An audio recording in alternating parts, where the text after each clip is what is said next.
What's up, everybody? Welcome back to the second episode of the Kings of Second Street podcast.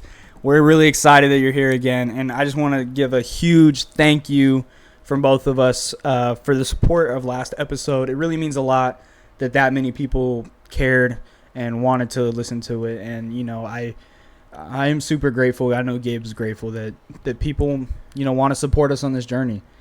We did get some good feedback, and we greatly appreciate the feedback. However, some of the feedback, you guys are just going to have to bear with us.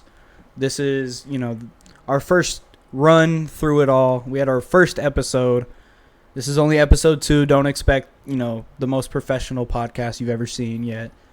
I mentioned in the last episode, we're not the most tech savvy, so still figuring out some of the kinks, but overall we had good reviews, good feedback, and so we really appreciate it.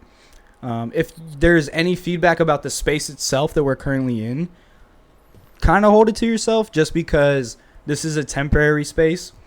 I don't know how long we're going to be here, but we're not going to be here in this space forever.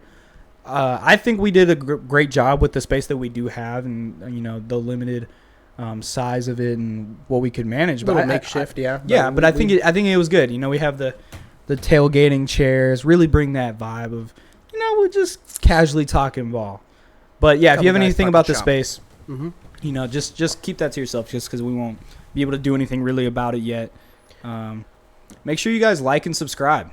Hit all the links in the description. Gabe, 100%. What are we on socials? So we're on pretty much every social. I'm going to work on making more as, I'll put them all in the description. But right now we have TikTok, Instagram, YouTube, and Spotify, which we just uploaded the first podcast up on Spotify. There's video and audio versions of that over there. And then also with Spotify, they posted it on multiple different platforms. So I'm going to go check what specifically those platforms are so I can give you guys a heads up in case you're not paying for Spotify. But yeah, in case you like to listen to the podcast, we have audio version up on Spotify, even a video version if it's you could flip back and forth if that's what you're into. Yeah, throw it on your morning commute, go watch or listen to. Don't watch it. Don't watch and drive. No. But listen to the pod on your way to work, or you had a hard day at work and you're like, man, I need something to take the edge off. Listen to the podcast. That'll work, I think, at least. Because we're currently not set on a repeated time frame for every video. It's going to be when we can, which we hope is as often as possible, but sometimes things happen. So, just be alerted when we do drop. Instagram's the official page right now, so if that'll be the quickest I can get it up as far as clips and when new podcasts will be posted. That'll be up on Instagram right away. So follow Kings of Second Street on Instagram. I'll link it down in the description. Yeah. And as far as this episode goes, this one in particular is fantasy football specific. I mentioned in the last episode that it would be fantasy football specific. So if you're not a fantasy football player, you have no interest in it, no hard feelings about you not listening into it. I get it. However, maybe you should listen to it. I don't know. Try it out. Maybe you'll understand fantasy football next time somebody asks me, hey, you want to join my league? Maybe you'll be ready because you would listen to this podcast. Yeah, we're going to be breaking down the bare bones. So if you're really new to this stuff, we're going to break it all down for you so you get a good idea of what it's like going into possibly your first draft. Yeah, so that brings up the first half of this video is going to be how fantasy football actually works. So if you've played fantasy football for years or decades even, then maybe skip forward into the video. If you look down at the bar and you fast forward to the part that's advice, that's where we kind of break down 2025 specifics for players and draft strategies. But for the first half of the video, it is just going to be how fantasy football actually works, because this time of year, this weekend and the upcoming weekends, like Labor Day weekend, those tend to be when people draft the most. And that's also going to be a time for a lot of new people that are getting invited because these leagues need one more person. And they're just, okay, I'll do it. I've never done it before. That might be you. If that's you, leave a comment that, hey, that's me. I've never played before. So thank you for the info. But we know that you guys would need a guide if you've never played before. And so the first half is just going to be us kind of explaining what fantasy football is. So if you clicked on the video, that's why you're here, because you need some help. So Gabe, tell us, What is fantasy football? For sure, fantasy football is a online week-to-week game where players act as team managers, drafting real NFL players to create their own fantasy teams and earn points each week based on those players' on-field performances. Yeah, so how your player does on the field in real life for their team dictates how many points you actually get in your team, your fantasy team. So if you have a wide receiver for the Bengals like Jamar Chase and he gets a touchdown, you get points because he got points. If he gets a catch, you get points. If he gets yards, you get points, so on and there forth. However, points are scored differently depending on your league. You need to go into your league settings, whatever app you're using, ESPN, Yahoo, Sleeper, NFL Fantasy, whatever. Go into your settings in your league and check how the points are scored, because there's 3 types of scoring. There's non-PPR leagues, which PPR stands for point per reception. So the simple act of just catching the ball as a running back or a wide receiver garnishes you 1 point. So non-PPR means that doesn't happen. You don't get a point for just catching the ball. So in non-PPR leagues, running backs tend to be the meta. They tend to be heavily favored because yards matter more, and running backs, one guy's going to get 20 touches a game, which is more opportunity to get yards, while a wide receiver might only catch 5 passes, and so he doesn't get as many opportunities, 20 opportunities to 5 touching the ball. Now, there is PPR, which is point per reception. That's 1 full point for just catching the ball, plus whatever your yards and touchdowns you get. So if your wide receiver catches 5 passes, just that alone garnishes you 5 points on top of whatever else you've done. Now, full PPR is a little wide receiver heavy, so you're going to get a lot of wide receivers early in your drafts because there's some guys that they get 15 receptions a game. Just that alone is 15 points, which is already a good week. And then you add on top of all the yards and touchdowns they get, you got a guy that might be putting up like 50 points, which happens. It does happen. The balance, though, is half PPR. That's what I feel most people play in. That's where you and I play in. Half PPR is half a point per reception. So if your wide receiver, your running back catch the ball, you get half a point, which is great because if you catch the ball 10 times, you get 5 points, which is fair. It's not too much. It's not too little. It doesn't overfavor running backs or wide receivers. It creates a nice balance. So check your fantasy league settings and see what you actually play in. There's also other league scoring that's league specific. Yeah. So how much a touchdown is worth, how much yards are worth, extracurricular points or whatever for bonuses. You need to look in your actual league scoring settings for what that is, because there's not one universal way to do it. There are standard ways to do it, but they're not universal. So check your league settings. Scoring also varies by position. For example, defense is much different than offense. For a defense, it's the entirety of an NFL team's defense. So, for example, if you draft the San Francisco 49ers defense, whatever the 49ers do in real life on the field defensively or for special teams either gets you or loses you points. So if the 49ers give up 40 points, you'll probably be looking at like negative something points. But if the 49ers hold the team to 3 points, you'll be a lot higher. Mm-hmm. And if they get a kick return touchdown, for example, you get points for their defense. But check your scoring settings to actually see what those points are. Yeah, so now that we've covered stuff like scoring, we can kind of dive into how to draft, which is going to be what you guys are approaching in the next couple days or maybe the next week. So typically for when you're going into a draft, you'll want to go into the draft room, or you can just look at all the players that are available throughout the league, especially before the season even starts, before drafts happen. You can look at the entire list of players. So what I like to do there is I like to bookmark certain players, see which ones I like. Obviously, we're going to get a little bit more into what that value looks like, but there is a way to keep tabs on players depending on what app you're using. You can like flag players just like as you're interested in them, so that it pops up when you're drafting. You can be like, oh, you're interested in this guy, consider him. So each league is going to look different. For a typical league, like what we do is 1 quarterback, 2 running backs, 2 wide receivers, 1 tight end, 1 flex. Flex is essentially, it looks different in every league, but typically going to be wide receiver, running back, and then sometimes tight end, depending on whether the commission allows it or not. I know certain leagues default to having the tight end in there. And then obviously your defense, and then the kicker. Kicker's very important. We'll get to that later, but they can win you games sometimes just by kicking enough field goals. So certain leagues have 2 quarterbacks or 2 flexes. With 2 quarterback leagues, it's going to be very quarterback heavy towards the top of the draft because, I mean, even in regular drafts, they typically don't go till the 3rd or 4th round, but you're getting like a lot of point production from that one, especially if you're getting a Joe Burrow or Josh Allen. You're going to get a lot of points out of that.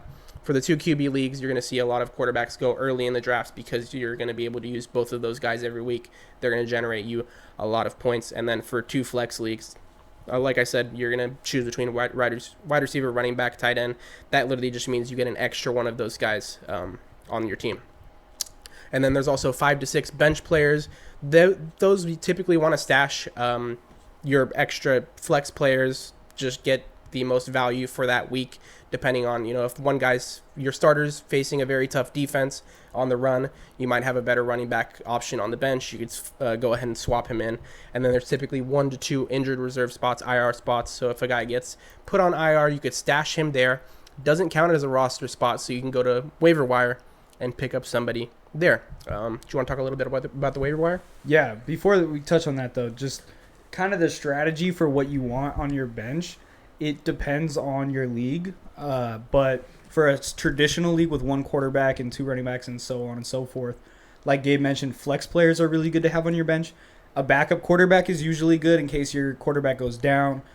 Pick a quarterback that doesn't have the same bye week as your quarterback because that's something big. Try not to have too many players all in the same bye week because when that bye week comes, they're not playing, and then your team is screwed.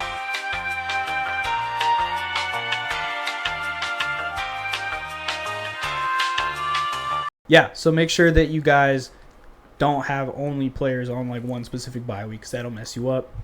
But yeah, for your bench players, try not to have like 2 kickers.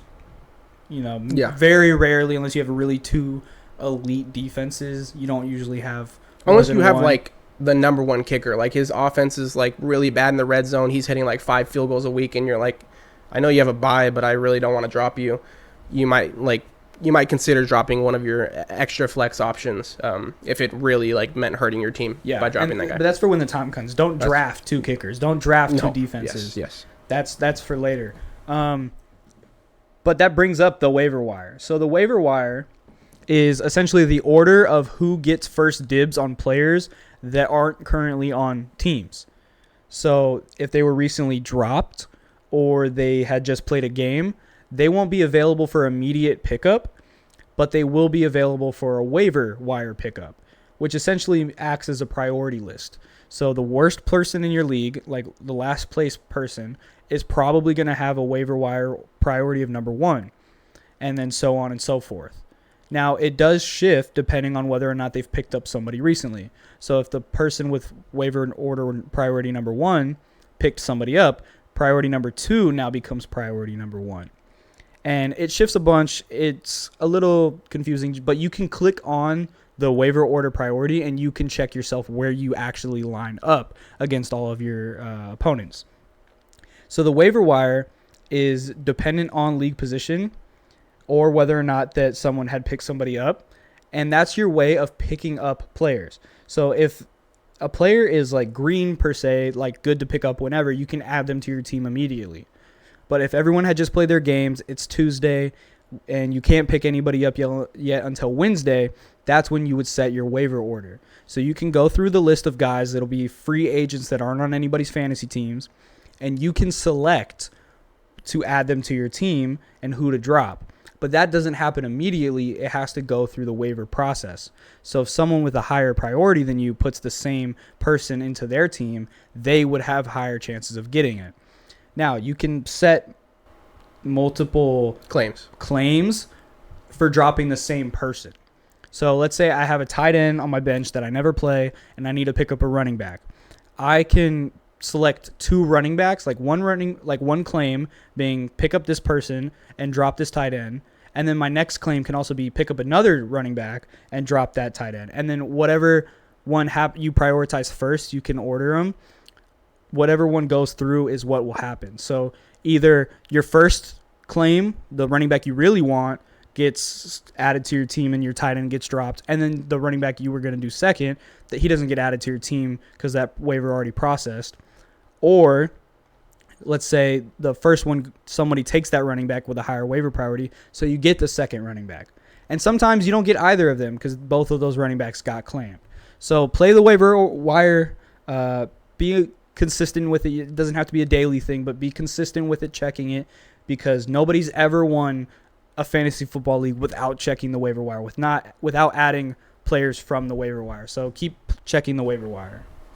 Yeah, 100%. Waiver wire is like extremely huge throughout the entire season. You're going to want to keep your eye on it. And I think more recent years, I like how the different apps have added like little charts to see who's getting added, and you can kind of click on them, see how their performance is in recent weeks. So waiver wire is huge in fantasy football, in my opinion. So yeah.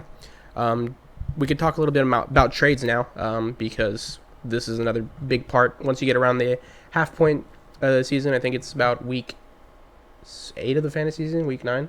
It's around there. It's league specific. It is league specific, so that's just something that you should go and check in your league info, so you have a good idea of how long to hold on to players. I know certainly like there's been a couple times where I've held on to a flex guy that I wasn't using, but he's got a lot of point production. I already have 2 running backs. That's somebody that you could potentially trade. And so check your trade deadline. Yeah, check your trade deadline, and it looks different in every single league. So you want to go and find where your trade requests, because it's in the ESPN app. I know it's in the same place as your waiver wire things. It'll just pop up like, hey, you got a trade request right next to your waiver wire claim. So you can get them at any point during the season before the trade deadline. And you can usually see the trades going on around your league, so you can see what kind of the value players are going for. And if not, you can get a general idea.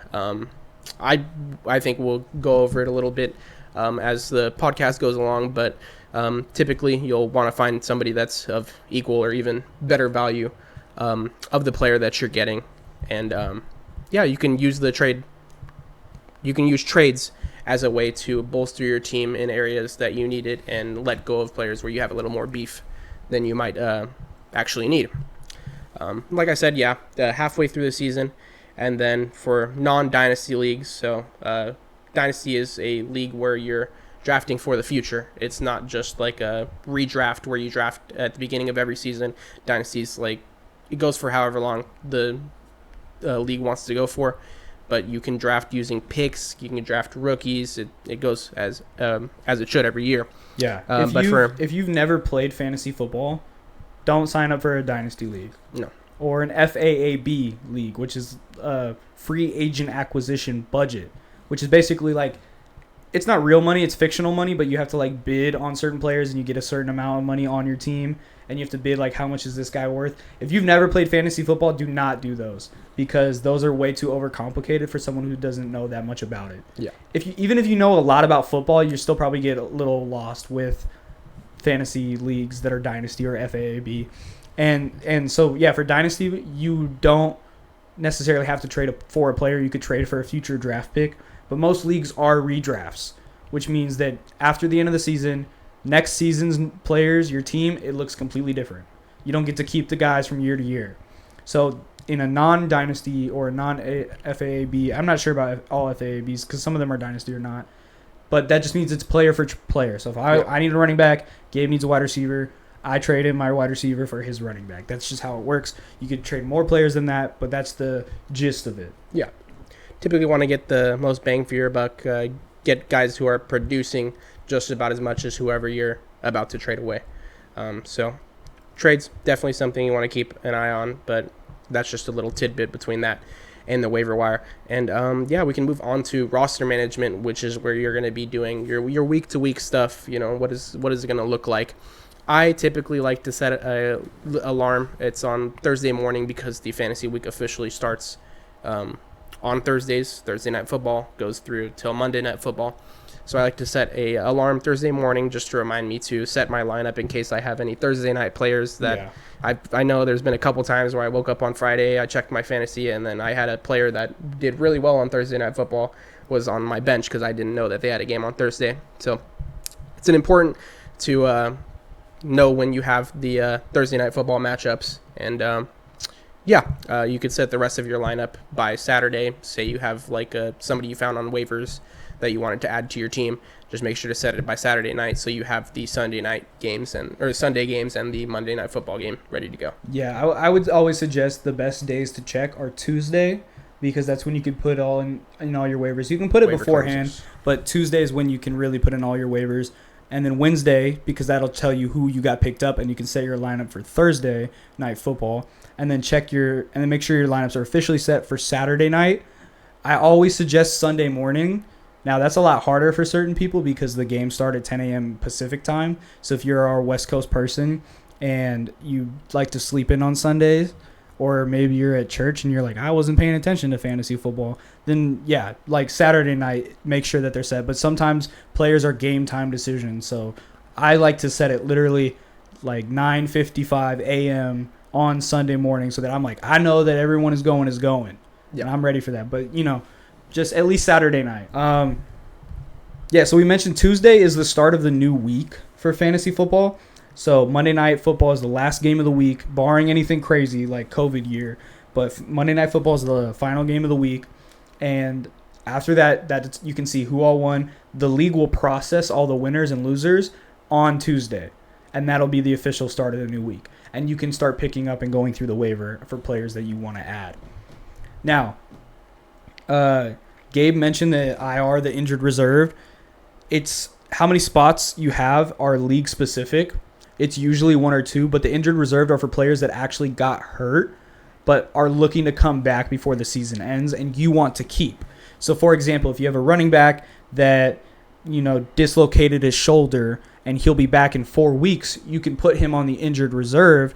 It doesn't take up a roster spot, and then in 4 weeks you can put him back into your lineup. And in that time, you can fill his spot with someone from the waiver wires or a trade, perhaps. But that's how you would utilize your IR spots. Now, if someone goes down for the season, drop them. There's no point in keeping them in your IR. I mean, people do, but it's not important. Just drop them and just cry about it because you'll be like, dang, I'm sad. Wasted a draft. When Nick Chubb went down and people were like, dang. A lot of people did, like some people, if they have just an extra IR spot, they will just keep a guy just to be like, so he feels like he's part of the team. It's all fictional, though, so you can just drop them and they won't care. Yeah, their feelings don't get hurt. Promise. Yeah. So that's fantasy football in a nutshell. We might have missed a few things. I feel like we covered the very basics of it, though. Yeah, and if you've never played, I hope that you have a better idea going into it now. That okay, I feel a little bit more confident on how to draft, who to draft, how it works even. It just going a long way. Just a little bit goes a long way. And so I hope that helps. If you have any questions that we can answer before you draft, put them in the comments. We'll answer them. But I'm sure that you can ask a buddy of yours and everything. Absolutely, yeah. I'm going to be in the comments just going through, seeing if you guys have any questions. I'll be more than happy to answer them, and I'll shoot them off Gunner if it feels right, if he can answer for me. I thought of something that we missed. On trades, if you have never played before and you're worried about getting swindled, you're like, I don't know if I'm getting, if this is a good trade. The league actually gets to vote whether or not it's a fair trade. So if I want to trade with Gabe, and I'm giving him the Miami Dolphins defense for Jamar Chase, the rest of the league can go, no, that is not fair, and they would veto it. Yes. The commissioner in some leagues can also just veto it outright and be like, nope, I'm commissioner, I get to say no. But if it's a fair trade, people can vote yes to uphold it as well. So, yeah, we missed that. But, yeah, so that's how you play fantasy football. And let us know if you have any questions about it. This next part of the podcast is actually going to be the advice segment. So if you skipped forward to this part, welcome, and we're glad that you're here. But yeah, this is where we actually go and we're going to break down every player get maybe not all of them, but the top tiers of players. Tell you who's undervalued, overvalued, what some sleepers that we're looking at. But first, this podcast is sponsored by Gunner's Bank Account. So, hooray! Shout out Gunner's Bank Account for sponsoring and funding this podcast. This podcast is not cheap, so Gunner's Bank Account, thank you for sponsoring. Really appreciate we it. really appreciate it. All the equipment. And if someone who's not Gunner's Bank Account wants to sponsor this podcast, please get in touch with us. We have our email. We'll put the link in the description for business inquiries. So let us know. But that'll bring us to our all-time player of the day, like we did last time where we had Darrell Evans. However, this all-time player of the day, it's fantasy specific, so it's actually going to be our sleeper of the day.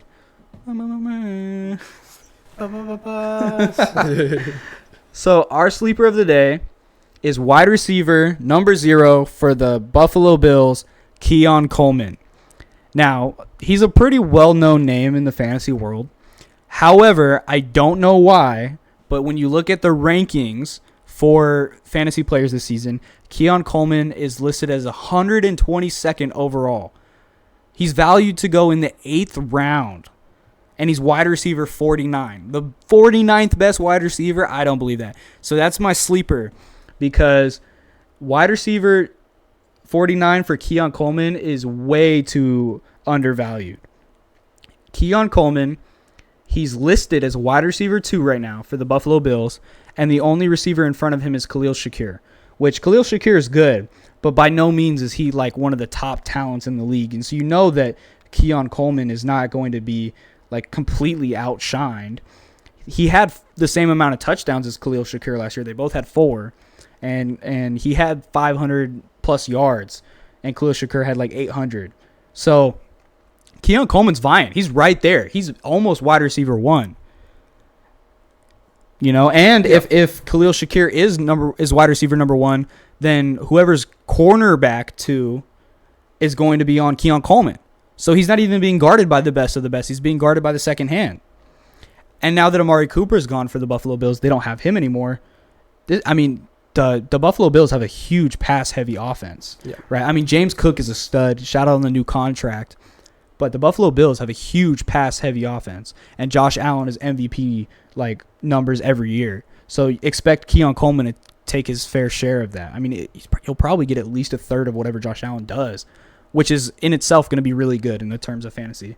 So he was a rookie last year. He's a sophomore this year. I'm expecting a huge sophomore breakout. I believe that he's going to become wide receiver 1 for the Buffalo Bills by the end of the season. And right now he's going to 8th in mocks, so in mock drafts. So if you're sitting around the 7th round, he's still there. I don't know, sleeper pick. He might blow up for you. Yeah, he could be a really big flex piece for your team. And like Gunnar said, he could easily become wide receiver 1 for the Bills. And just looking back at last season, where Khalil Shakir was actually named wide receiver 1 going into the season, it was Cooper wide receiver 2. He just didn't have the same. Cooper wide got receiver traded 1. halfway through. Oh yeah, true. So even then, Cooper didn't assume that wide receiver 1 role, and it was, how could you expect somebody to get traded in and immediately assume that role? But still, Shakir is not a bad receiver by any stretch of the word, but he just doesn't have the frame of what a wide receiver 1 has typically looked like around the league. Keon Coleman's his build is more comparable to that of Justin Jefferson and Jamar Chase, whereas he's big. Shakir is like AB, I want to say, and he doesn't have the same type of production as AB, so don't expect him to really be assuming that wide receiver 1 role. And when I think about when Gunnar talks about the pass-heavy offense of the Bills, it goes beyond just the fact that they have Josh Allen at quarterback. You have James Cook in the backfield taking a bunch of carries for you, so it opens up the run game. You have Dalton Kincaid at tight end, who's a very good up-and-coming tight end. He's going to be able to take a lot of the passes over the middle, and that really opens up a lot of opportunities down the sideline for Coleman, who was getting a lot of deep passes, averaging 19.2 yards per reception last season, which is really big for a receiver. And yeah, I think he's going to get a lot more touchdowns this season. Obviously, Cook's going to take a lot of the I guess, production over near the goal line. But Coleman's got improved on his frame. He's bigger this season, coming into this season. So I expect him to be able to handle those high balls a little better. And he was already tall. I mean, he's a 6'4" wide receiver, right? If you need to sell yourself even more on Keon Coleman, search up his Florida State highlights. That dude is ridiculous. And now that he's a sophomore, 1 year down in the league, he's a little bit more comfortable. Barring any injury, I have high expectations for Keon Coleman. 100%. That McDermott offense is going to be firing on all cylinders this season. So be sure to look out for a guy like that. It has to. The Bills have to come out firing on all cylinders, because if they come runner-up again, people are going to be talking. McDermott might be gone. Even though they're super successful, they can't quite break through Can't yet. let it all. Yeah, that's what gets your job on the line. So we'll see what the Bills are on, but just know that Keon Coleman will be fed as far as fantasy goes. Yeah, and if he doesn't, blame Gib. Anyway, so we're going to go down the list now of all the players, of where they're listed and whether or not we think they're overvalued and undervalued. Now, for clarification, it's fantasy. Nobody knows. Everybody thinks they know. Nobody actually knows. This is just assumptions based off of years past and historical consistencies that we've seen throughout certain players. Injuries can happen to anybody, and players can either blow up randomly and be really good or be really bad. And you just never know. For example, a few years ago, dang, is it like 4 years ago now? Justin Jefferson was drafted, and the guy that was drafted before, the pick before him in the NFL draft, Jalen Reagor, one pick apart. Jalen Reagor is a backup that doesn't get many touches a year, and Justin Jefferson is like arguably the best wide receiver in the game of football. And nobody knows. Right? I mean, people would have been, I knew, but at the end of the day, nobody actually knew. And so it's the same here. This is just what we personally think. So first on the list is Ja'Marr Chase. He's the contingent number 1 overall pick in fantasy. What do you think? You think he deserves that number 1 spot? Yeah, he's earned it. A couple seasons now. The longevity, he's shown that he could stay healthy over the course of 17 games, which is big. I like the fact that he's going to be giving you 25 fantasy points a week. That's obviously not going to hurt. And then the, I guess, downside for him is the Bengals itself. I mean, I'm happy for him. He got paid a lot of money, but as a result, the Bengals offensive line took a bit of a hit. So if he were to lose any value at the 1, which would only drop him down to the 2nd pick, is the fact that offensive line is going to make Joe Burrow run around for his life. But he got Ja'Marr Chase as his wide receiver 1, and that's going to help him out a lot.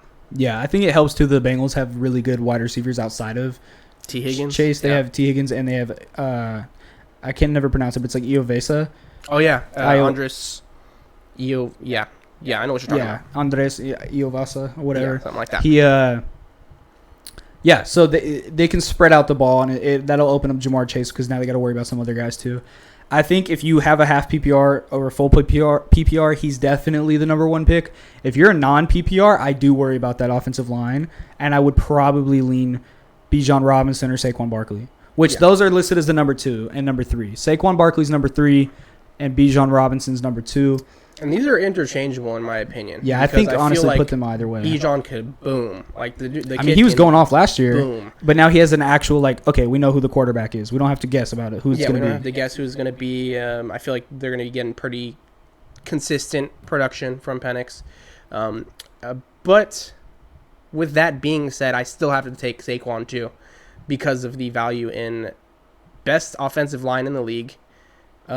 One of the best offenses in the league. I mean, you got A.J. Brown as wide receiver 1, obviously, so he's going to be a little bit down the list, but we'll address him along with the other receivers. But Saquon Barkley himself, he's going to have the best offensive line in the league. He's going to have the passing game opening up every running lane for him. And I think the fact that he's just an athletic freak. I mean, the dude hurdled somebody backwards. Yeah. That also helps. Yeah, he can hit the edge well. He can find a hole up the middle. I think the dude is going to be as versatile as it gets. I think this is going to be like one of his last years in his prime. So definitely take advantage of while he's still here. still running down teams. Yeah, I think if I was in a non-PPR league, I think Saquon would probably be my number one pick. Mm-hmm. And then Bijan, and then Ja'Marr Chase, which has nothing to do with Ja'Marr Chase. It has everything to do with PPR and the Bengals' crappy offensive line. Yeah.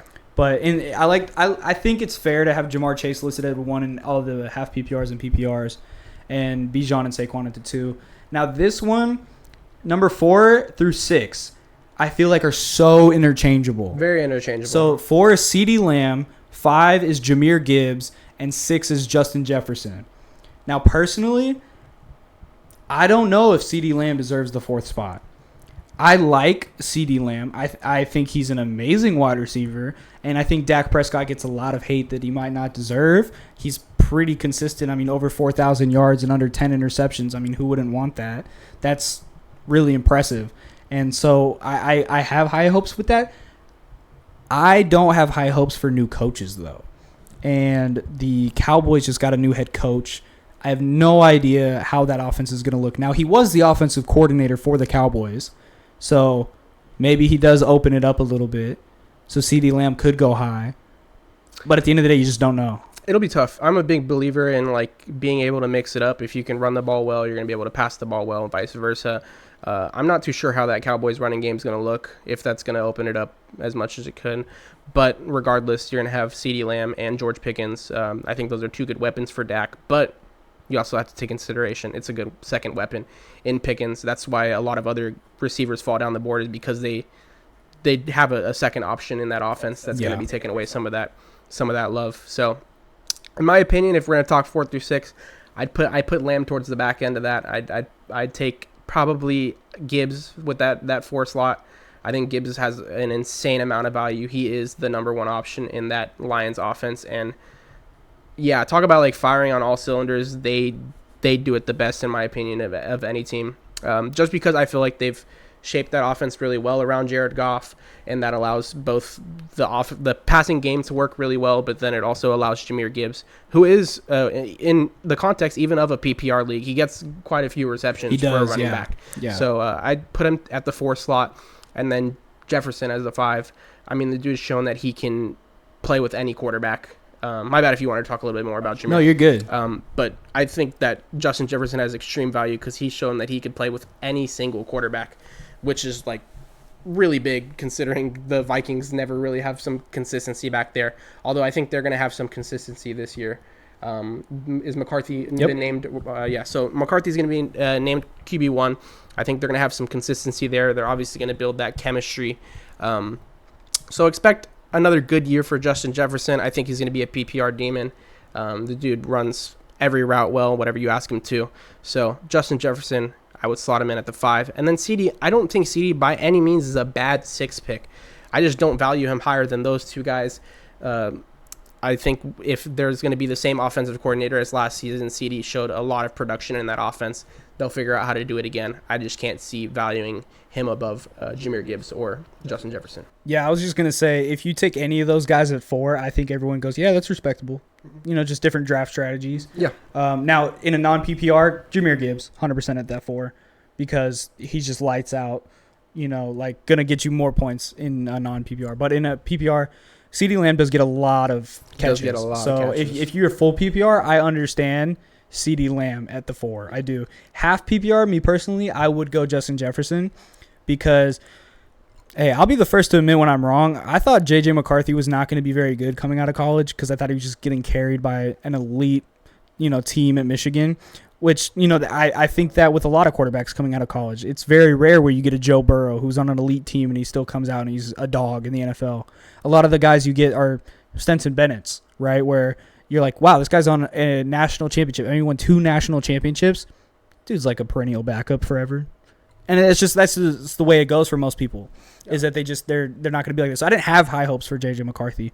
However, in the very limited action that we saw, because it was 1 preseason game last year against my Raiders, and this past couple preseason games, he still looks really good, though. And I know it's preseason, but he looks confident. He looks good. I mean, dude, meditates before every game at the field goal post. hey, that's enough to win me over. I'm like, that kid's going to be cool and confident, and he throws a really nice ball. I think Justin Jefferson's going to get a lot of catches, especially because young guys like that, he's not a rookie technically, but he is a rookie because he didn't play last season due to injury.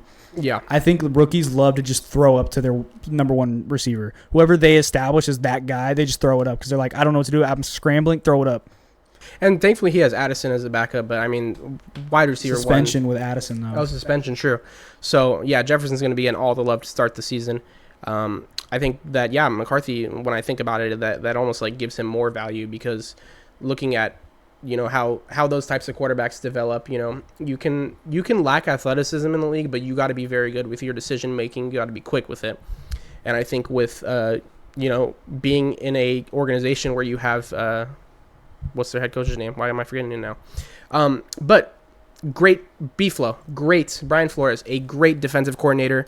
I think that he's giving McCarthy probably some of the better looks that he's going to get in practice. It's true. He's going to mature a lot as a quarterback, and I think that B-Flow is going to be good with critiquing along with everybody else.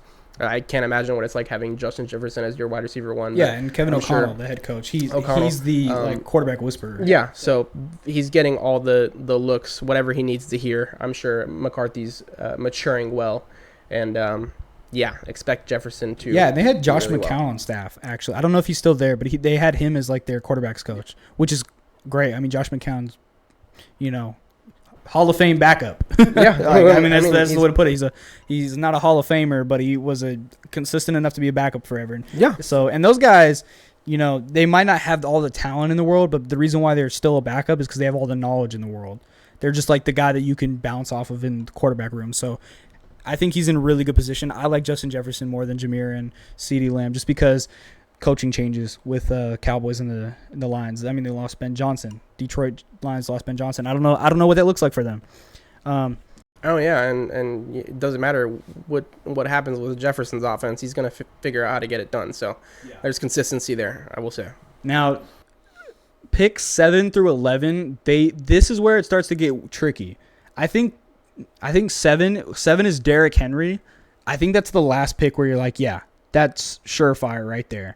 Because Derrick Henry consistently just going to be one of the best running backs in the game. So 100% get it. Honestly, if you're in a non-PPR and he goes as high as 5, I get it. In a non-PPR or in PPR or half PPR, I definitely would not draft him that high because he's just never going to catch the ball. And the Ravens do like to pass a lot. So I don't know. So I think Henry at 7 makes a lot of sense. Here's where it gets challenging. You have Nico Collins at 8, Brian Thomas Jr. at 9, Malik Neighbors at 10, and Puka Nacua at 11. I have no idea. Honestly, Amon-Ra St. Brown's at 12. I probably put Amon-Ra at 8. I would put Amon-Ra higher than, I'd say, even Nico Collins. Yeah, at 8. I think that's a very that's a low jam-packed wide receiver room, jam-packed offense that the Texans have. So I don't think Nico Collins is going to be getting like a crazy amount of production. He did go down for a couple of games, so I did miss out on a little bit of that possible production that he could have had. But I think Brian Thomas Jr. is one of the best names that you named in that group.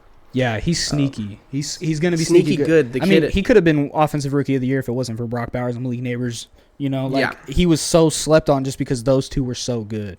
And that's the thing, like Malik Neighbors is an absurdly good receiver. Like I don't even think people understand the stratosphere that he's in. I could put Neighbors in this group of guys because I would take Neighbors above BTJ.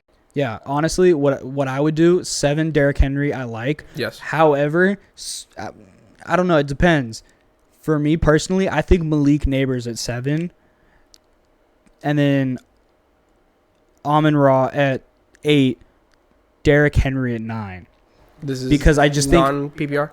No, this is This is half PPR. Half PPR context. Just standard half PPR. I think that makes more sense because Derrick Henry doesn't catch the ball a lot, and so you're relying on him getting a lot of touches. And with the Ravens' offense, you just never know. Some weeks they pass, 100 times, and some weeks they run 100 times. You just never know. So I like the consistency you're going to get with Malik Neighbors, especially having Russell Wilson now. That's going to be huge. He had a great season last year with Daniel Jones. Could you imagine what he's going to put with Russell Wilson? I like Malik Neighbors at 7, and then Amon-Ra just because Amon-Ra is such a dog at 8. And then I would go Derrick Henry, and then I would feel more confident about Nico Collins and Puka Nacua and Brian Thomas Jr. kind of being right after those guys. And don't shy away from getting Henry, because I mean, just because he might not get the receptions, the dude is almost going to get the ball every time if they're within the 5-yard line. So 100%. He's going to get you a lot of touchdowns. I would say that he could go for a cool 16, 17 touchdowns this season on the ground. Yeah, easily. So yeah, non-PPR, Derrick Henry's super high, but in a half PPR or full PPR, I think he falls down the boards a little bit. Falls down the boards. Number 13 is Ashton Jeanty, the Raiders rookie running back. And number 14 is Christian McCaffrey, the number 1 overall pick by consensus last year, but he didn't play because he was injured and nobody knew about it, and that pissed everybody off. But can you look at that? Ashton Jeanty as a rookie running back is higher graded than Christian McCaffrey with the Niners. The consensus 1 pick last year. That's wild. What do you think? Do you think that's fair value? Or do you think Christian McCaffrey, he does need to prove himself? I think CMC does need to prove himself, but at the same time, I would not shy away from taking him if I had the, say, 13th, 14th pick. Say he's there. I mean, I'd even take him at 11. What am I saying? The dude, I mean, he's like ideal when it comes to PPR. If we're talking about a PPR, even half PPR league, the dude's like absurd for a running back. He's going to get you a few 10, 15-yard receptions a game. And then, obviously, he's CMC. I mean, he does good work on the ground. I think the Niners have a solid offensive line, definitely better than last year. I think we'll have a little more consistency, a little more health.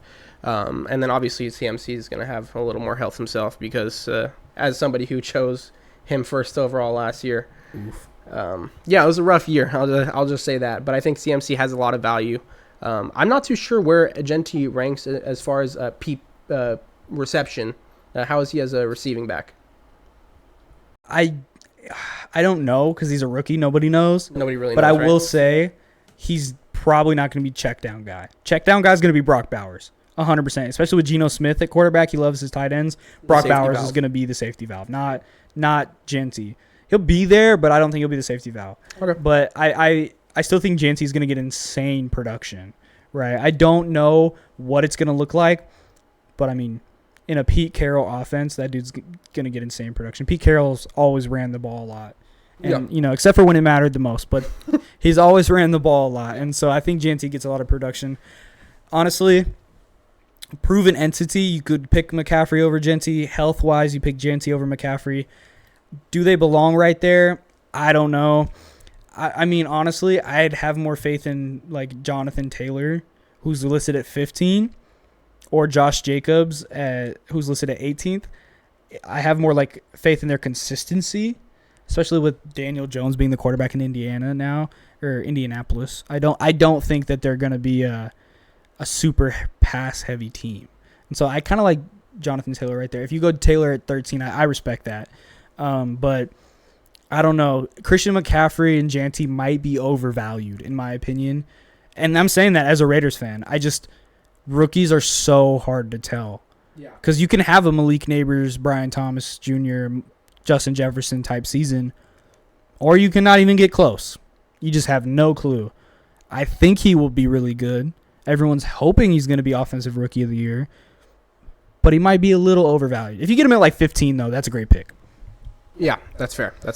Now, this is where you start to like really slope down. I mean, these are still really good players, but you're just not going to get the same level of production after Jonathan Taylor at 15. Not guaranteed production, that's for sure. Yeah, you're going to get a good production. Who pops off, but for the most part, this is going to be where production starts to taper off, whether it's due to offense or like I said, other options in the offense that they could be sharing some of the love with. Now, with that said, that's for wide receiver running backs. If you've noticed, every single name we've listed so far is a wide receiver running back, and that's for a reason. That's because that's the meta. Wide receivers and running backs, they always go first. So when we say you're not going to get a lot of offensive production, we mean you're not going to get a lot of offensive production from the rest of the wide receivers and running backs. Because at 16, you have Drake London in Atlanta. I think London has some value considering he's in that Falcons offense. I think that he showed some production last year, which is important if we're going to look back. He had to play with a couple different quarterbacks, a struggling Kirk Cousins who did get benched. He still showed a good amount of production. And then just looking at London himself, he's facing the seventh best. He has the seventh best strength of schedule. The teams that he's facing are typically weak against fantasy receivers, so that's something to take into consideration, especially if you're getting him at a value pick like 16 through 20. Yeah, I think it's a fair pick right there. Definitely somebody worth looking into if you need a receiver. Receiver 2, receiver 3. I think that's fair. Honestly, though, I don't know why. I don't know. I can't believe I forgot Raheem Morris's name, because what's funny is when Dan Quinn, the former Falcons head coach, got let go, they had Raheem Morris be the interim head coach, and they looked really good. And I was like, oh, they're going to hire this guy. And then they didn't hire this guy. He went to the Rams, won a Super Bowl as the defensive coordinator, came back, and now he's the head coach for the Falcons. So it's a little too late, but hopefully he turns things around. But he's a defensive-minded coach, so I have no idea what the offense is going to look like. It's going to be completely dependent on their offensive coordinator, which I don't know what his name is either. I have no idea. So, Drake London at 16, personally, 16, I'm bumping up Brock Bowers. I mean, that Jacoby Myers is wide receiver 1 for the Raiders, really good, but you're not going to get Brock Bowers kind of, production out of any of these other guys. If Brock Bowers is anything like he was last season, he's going to be better than Drake London, A.J. Brown, Josh Jacobs, Devon Achane, and George Kittle. 100%. Yeah. So I would bump Brock Bowers up. Honestly, if you took Brock Bowers as high as, I don't know, 12th overall, 10th overall, I'd respect that. I'd be like, that's a good pick. Just because that level of production from a tight end, you need a tight end. Everybody needs a tight end in your league. You have to have one. If you get one that puts up statistics like a wide receiver 1, that's absurd. So, honestly, I think he's too low at 20. Bowers averaging 15.5 yards or 15.5 fantasy points per game. That's pretty good. And who was his quarterbacks again? Gardner Minshew. Aiden O'Connell. Come on now. Yeah. And we had what's his face too from the Falcons. We had the dude, the old guy from Cincinnati. He's not old, but he looks like he's old. He's from Cincinnati. Glennon? No. Sudfeld? No, he's a Niner.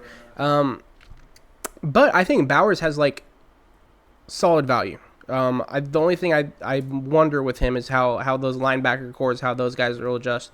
He does have the 31st strength of schedule for tight ends, which is, that's neither here or there. I think the guy's more than talented enough to overperform. Doesn't matter how strong the schedule is. Desmond Ridder. I don't know why I forgot that name. I forgot it too. I think he retired. The dude from he's not. I think he's a practice squad. He just flips from team to team. But anyway, so you had Desmond Ridder, Gardner Minshew, Aiden O'Connell, and you put up lights out numbers. Yeah. Imagine Geno Smith, who loves tight ends. Come on now. Almost had a tight end one season as a rookie, which is helpful. I'd also throw obviously Kittle in that group because Kittle's Kittle. He looks great in training camp. Very good connection going with Purdy. I will say that. Obviously, Kittle's just one of the premier tight ends in the league. He's still very, very healthy. Should give you another good 16, 17 games this season.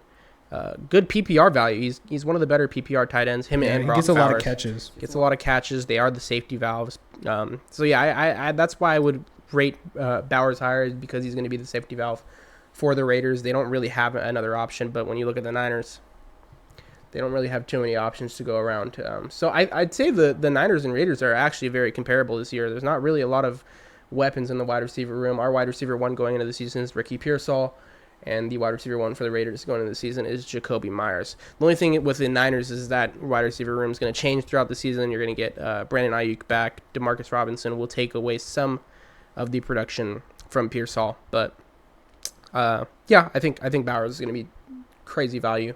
Yeah. 10 to 20. I think they have Bowers at 20 and George Kittle at 21.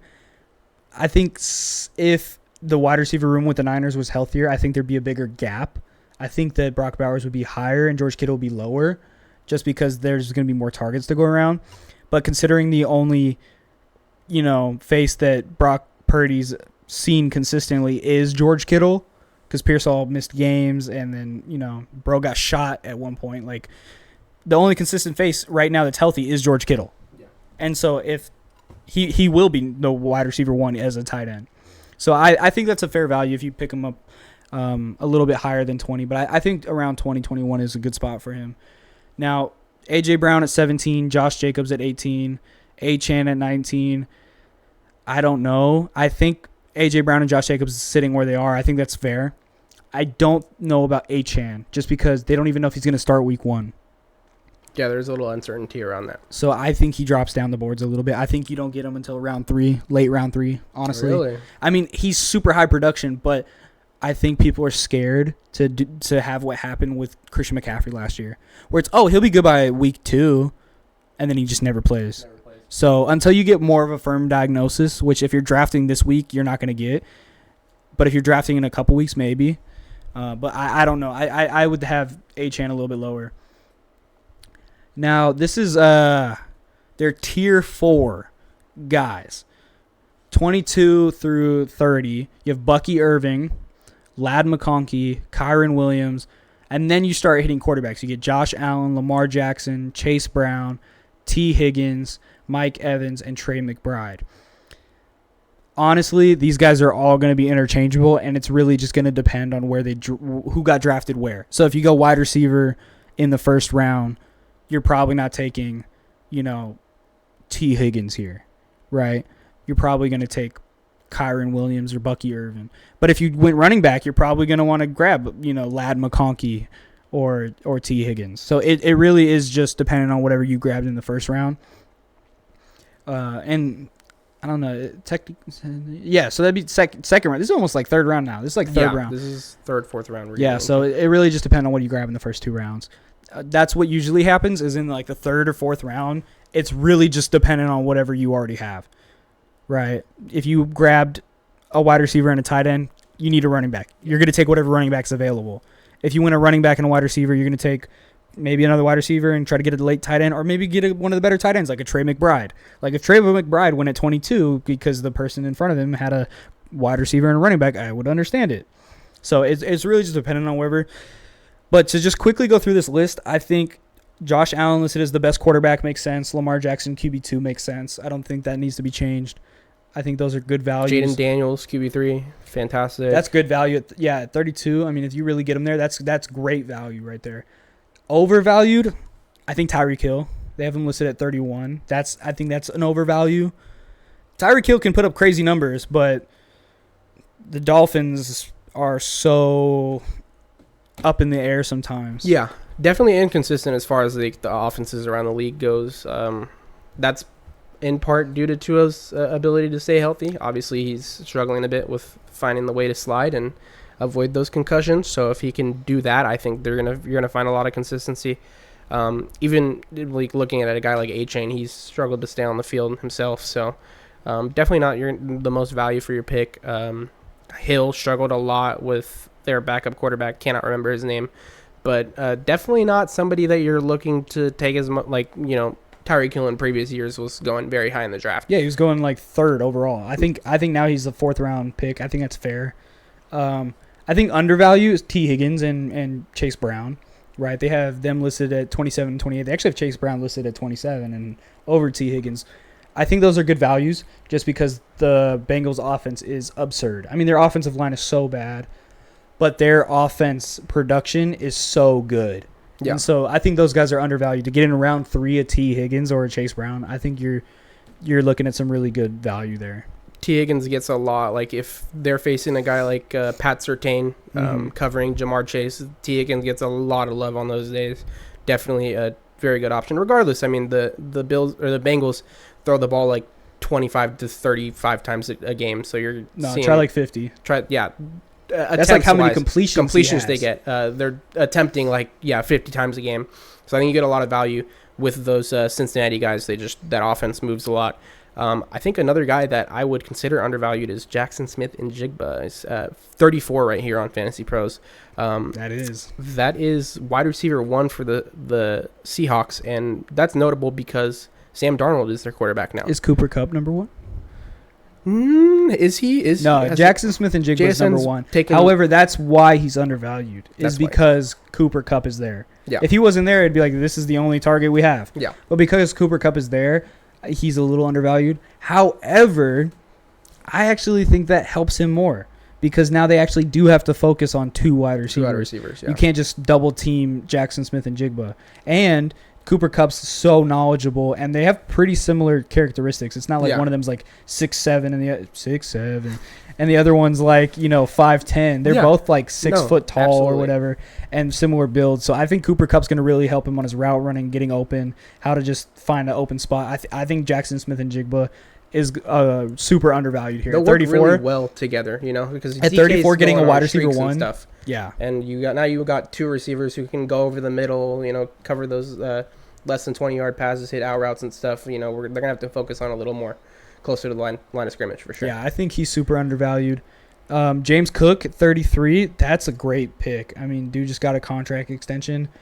I'm surprised to see him lower than Bucky Irvin and Kyren Williams, actually, if I'm being honest, and Chase Brown. I think James Cook's higher than those guys.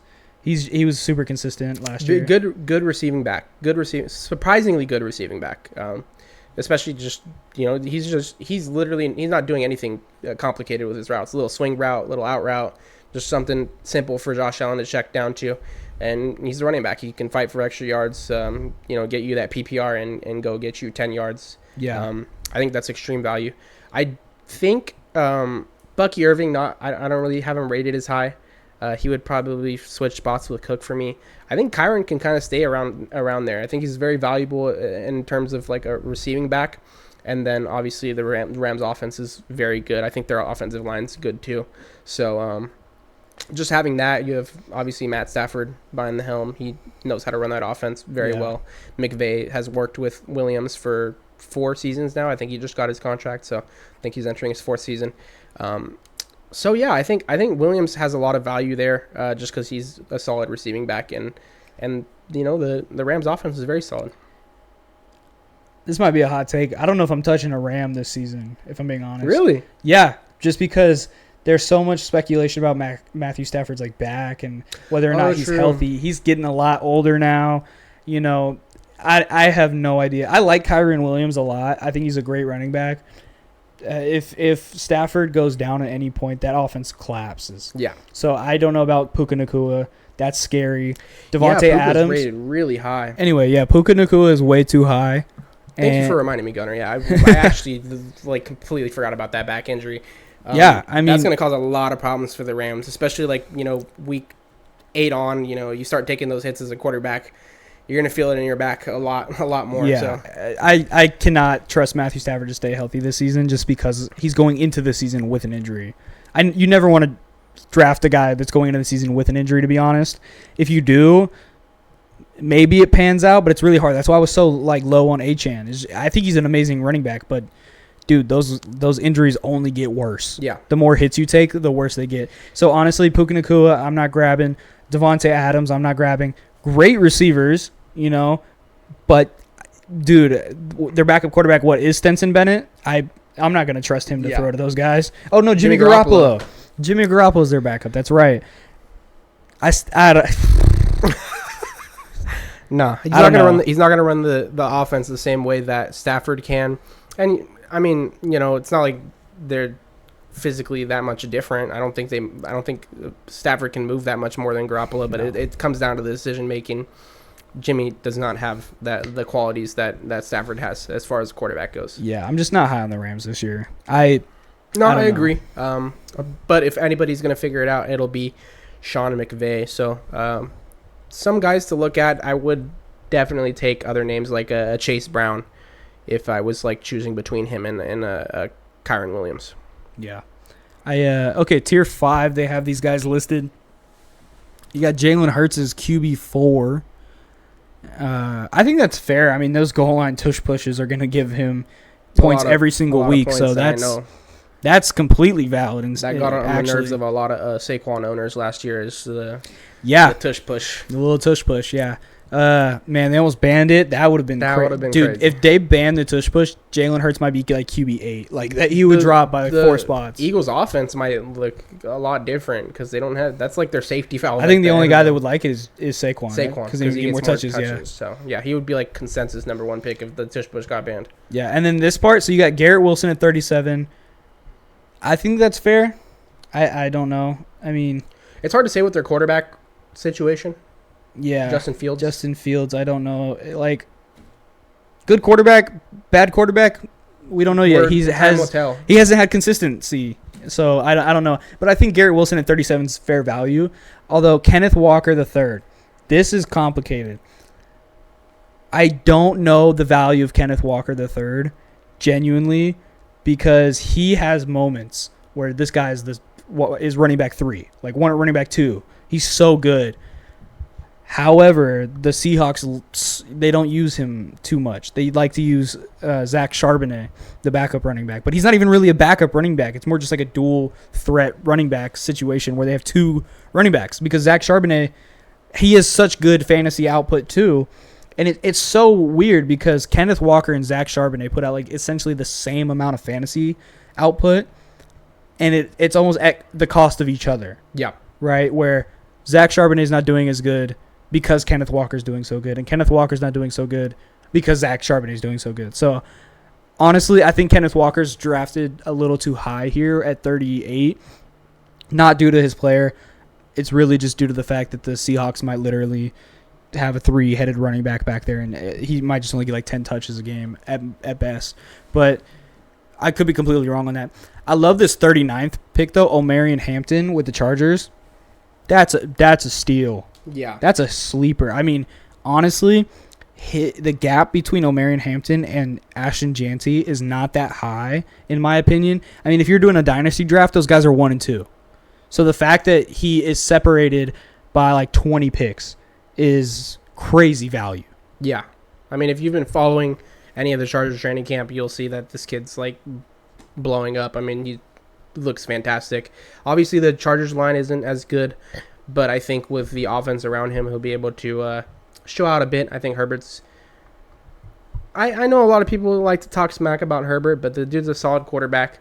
I think it's kind of tough when you're dealing with a lot of inconsistencies in the wide receiver room, and the line's not really always healthy. But if the line can stay healthy, Omarion Hampton could end up as like top 6 fantasy running backs easy. Yeah. Honestly, if he goes higher, I'm not surprised. You know, nobody in my league drafted him that high. He's not worth it, guys. Don't worry about it. Let him fall. Yeah. Let him fall. Let me get him in the 4th round. Yeah, seriously, that's great value. That's insane. Kidding me? I'll put him in my flex immediately. Yeah. Going down the list now. Omarion Hampton, like I said, amazing. Marvin Harrison Jr., that's crazy. He was drafted in the 1st round last year. That's what I'm talking about. Remember when we were talking about earlier where, like, Ashton Jeanty, who knows how good he's going to be? He could be like Marvin Harrison Jr., where he's just not as good as we thought he was going to be. Well, I mean, honestly, Marvin Harrison Jr. not being as good, I think it's just due to the Cardinals not being as good. But he's still a great talent. Honestly, all these guys, you know, Marvin Harrison Jr., Terry McLaurin, Breece Hall, Breece Hall at 42 is good value. DK Metcalf at 43 is pretty good value. I don't know about Rodgers. Who knows how it's going to work out. Joe Burrow is QB5. That's crazy. Yeah, I mean, it's kind of disrespectful in my opinion, but that dude is, I mean, he's the truth. I mean, his wide receiver 1 is going number 1 in all drafts outside of non-PPR. And that's because Joe Burrow throws him the ball. Yeah. And so I can only see the reason for that is the line, but, I mean, it hasn't really... I mean, it's been a problem, but not enough to hamper his ability to throw for 4,000 yards and 50 touchdowns. So yeah, exactly. Definitely, I would almost argue you could take Burrow above Daniels, but that's just me. Ooh. I don't know. I think Daniels. You think Daniels? And he got Debo this year.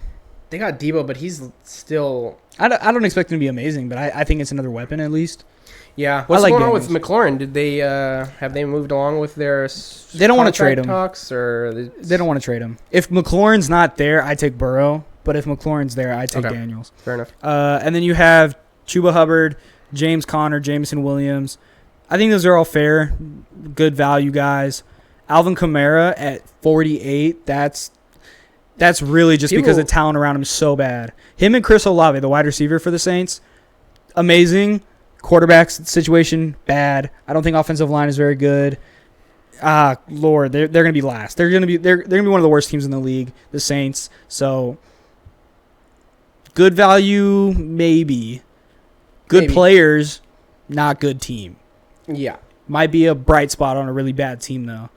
DJ Moore at 49, I think that's good value. Caleb Williams only looks like he's getting better. Courtland Sutton at 50. I've never been high on Courtland Sutton, if I'm being honest. I've always think he's just been way too overvalued. I mean, his peak games are like 16 points. I'm not just that. No, true. That should not be your peak game. He will only net you about 15 points, but I think that there's a lot of consistency there. Like he's like a guy who might like almost guarantee you double-digit points.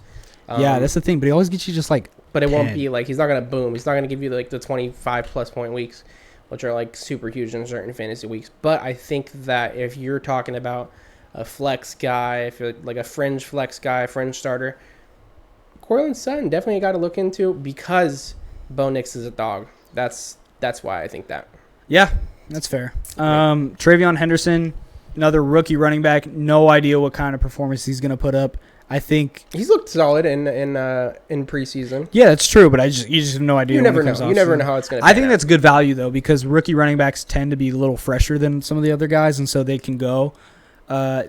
Tier 6, they have Xavier Worthy. Personally, I think that's really high. Xavier Worthy is, I feel like, very big boomer bust. The argument is that he is obviously one of Mahomes' weapons, but I don't know that I can argue him that high. But then again, if you think about where we are in the draft, I mean, you could argue. You could definitely argue where he's at. You're gonna take Xavier Worthy over George Pickens, Devonta Smith, DeAndre Swift, David Montgomery. No, I don't even think I'd take him over Tet. Yeah, I wouldn't either. I think Tetairoa McMillan from Carolina that's a better bang for pick. Your buck player. That guy. I mean, if you're getting him at late 59, come on, early now. 6th round, early 6th round. Come on. Yeah, I think Ted's going to have a lot of value. I think Bryce Young has absolutely improved a lot, especially he looks so much more confident. He's so much more mature. Just seeing how he talks to the media, he's just so much more calm and composed. It seems like he's really formed his identity of who he is as a player, which a lot of people don't like realize how big that is. But when you're coming from college, you don't really have this identity in the league. Like you're just a newbie. Like nobody really knows who you are. You have to form your identity, especially as a quarterback. You got to be a leader, and I think that's what he's become for this team. He wants to change the culture, and that's hard to say for anybody who's going into a team like the Panthers. You're gonna really have to have the proper mindset, and that's what he's kind of shown. It's really impressive because they've had like really bad teams, like really bad everything around him. So for him to be able to mature like that in the environment, a lot of people did a good second half last year too. Like they almost beat the Chiefs. Yeah, and almost only counts in horseshoes and hand grenades. But that's still really impressive that they put up a fight. This was a team that was getting blown out like 30-0 week 1. Yeah, and then they're putting up a fight with the Chiefs in like week 16 or whatever. Yeah, that was impressive. So I like the way that Bryce Young's handling himself. In terms of fantasy value, probably not very high. Probably not very high, but I think lucky to get on a team. But I still think they are going to surprise some people. Him and Ted, watch out. After pick 60 and then beyond is really just going to be take best player available, if I'm being honest. Yeah. That's what most people are going to do. I think Laporta's got a good amount of value. I don't know, dude. Detroit, he did not do well last year. As someone who had him, he did not do well last year. He didn't do that well. But then you get Pacheco, Pollard, R.J. Harvey, another rookie, Patrick Mahomes, Jalen Waddle, Mark Andrews, Aaron Jones, Baker Mayfield, Bo Nix, Travis Hunter, T.J. Hawkinson. I'm surprised Travis Hunter's so low, but you just have no idea what kind of value you're going to get. Hawkinson could be good. Rashee Rice, way too high. I don't care. I'm not picking him up ever. Caleb Johnson, Tyrone Tracy. That's a sneaky pick. Tyrone Tracy at 74. He came on strong at the end of last season. Tyrone Tracy's good. 74. Scatabo won't be playing. I don't think he's. I think he's out for a little bit too. I don't care. Tyrone Tracy, is he the starter?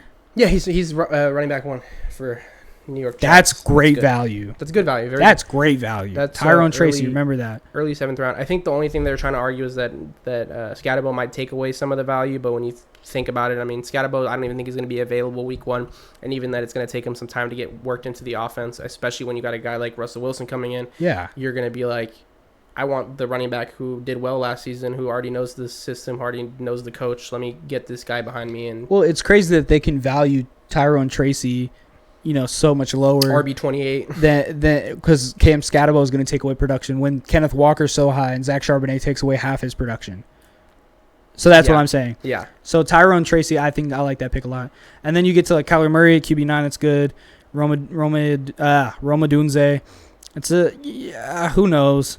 These wide receivers here, who knows? The second, third years are a little, I'm a little iffy on them, just where they're at, because they didn't get a lot of love in their first seasons, so it's hard to really tell where they're at as far as fantasy production wise. You didn't see a lot of consistent touches for them. So hey, wide receiver 41, Jacoby Myers. That's great value. Are you kidding me? Jacoby Myers is wide receiver 1 for the Raiders with Geno Smith at quarterback. He was putting up really good numbers, consistently getting a touchdown a week for a while with Gardner Minshew and Aiden O'Connell. Give him Geno Smith. Come on now. Maybe I'm just a homer, but Emeka Egbuka. That's sneaky value. Wide receiver 42, just beneath. You have Myers and Egbuka back to back in terms of value.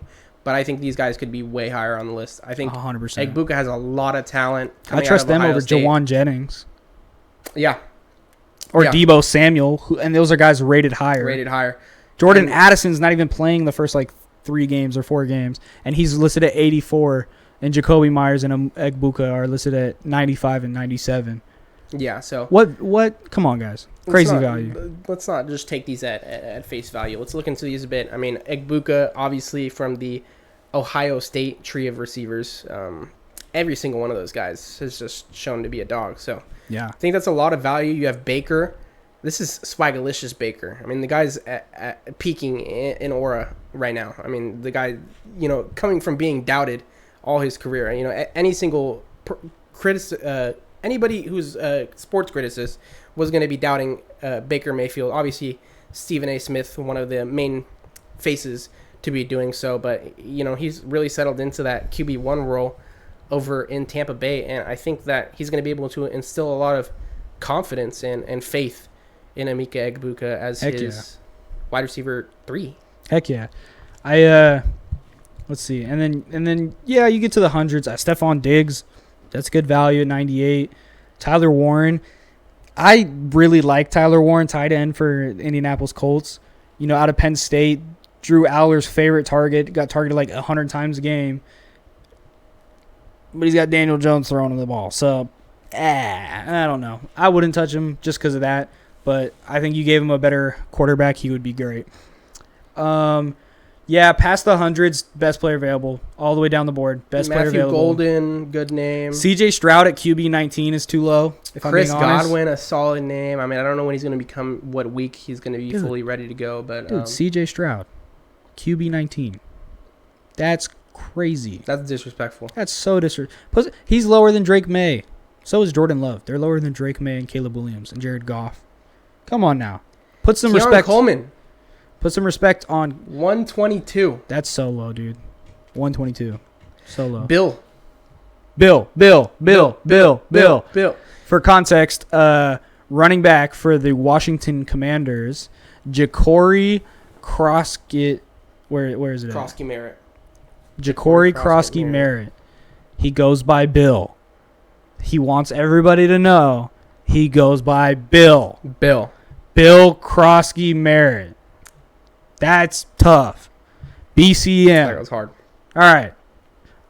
I don't know how he's going to be, but that's good pickup. Rashid Shaheed. Braylon Allen, obviously solid running back for the Jets. Yeah, honestly. Yeah, best available. Cooper Kupp at 118, good value. Yeah, just look at where you are in your draft. Say what you have need.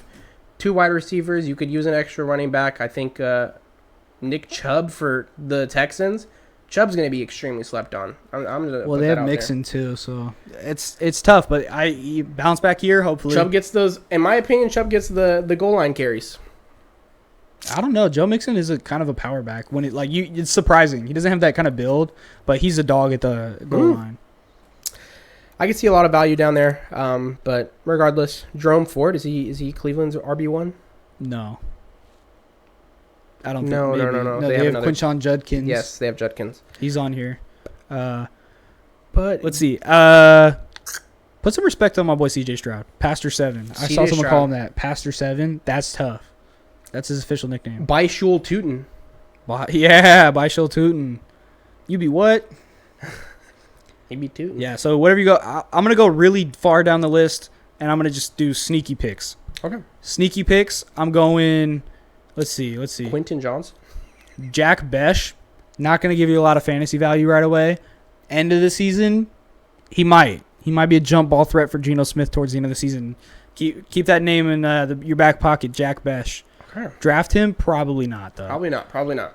Let's see. Who else we got? Isaac Guerrero. Hey, if CMC goes down, that's Niners running back 1. Keep an eye on him. Xavier Legette, wide receiver 70. That's low. Legette. Blake Corum, RB 59. Come on now. Best defenses.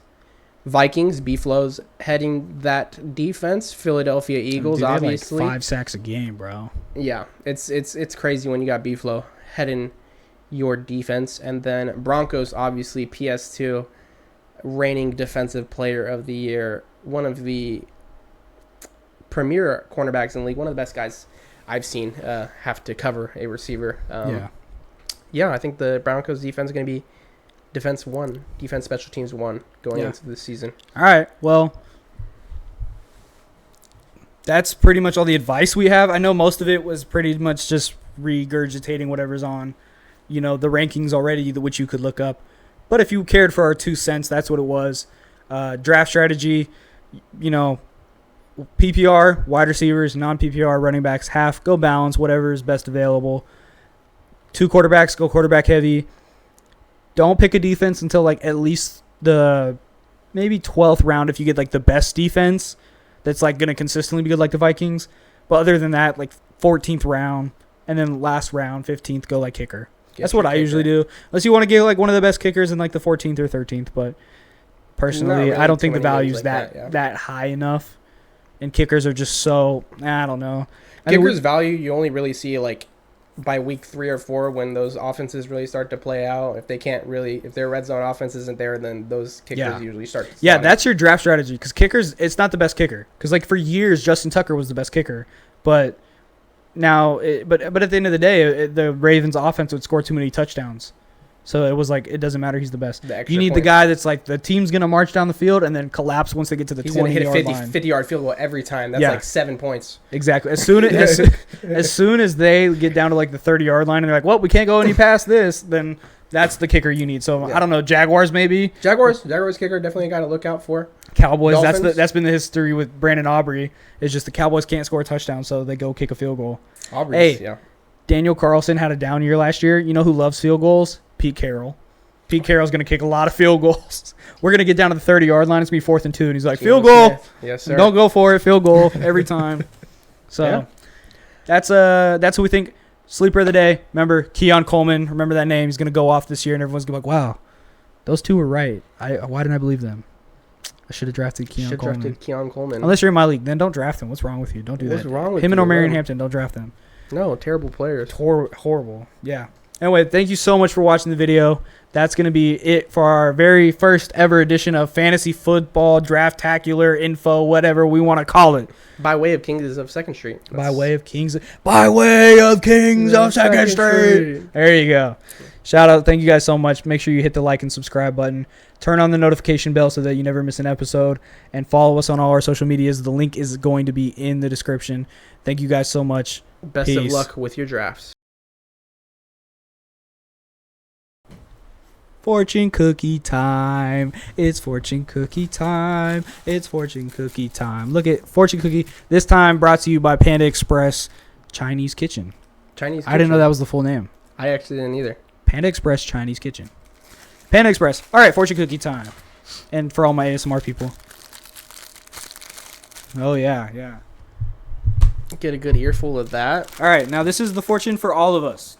Last week it was just for you guys, but it was kind of for us because it was good fortune. It matched. It matched, but this week is going to be for everybody. Hopefully it's not as stale as last time. No, it should be like fresh as. Ooh! Oh, y'all ready for this? Work hard, be nice. That's it. Leave on a positive note. That's it. Work hard and be nice. Have a great week. Bye. Not stale.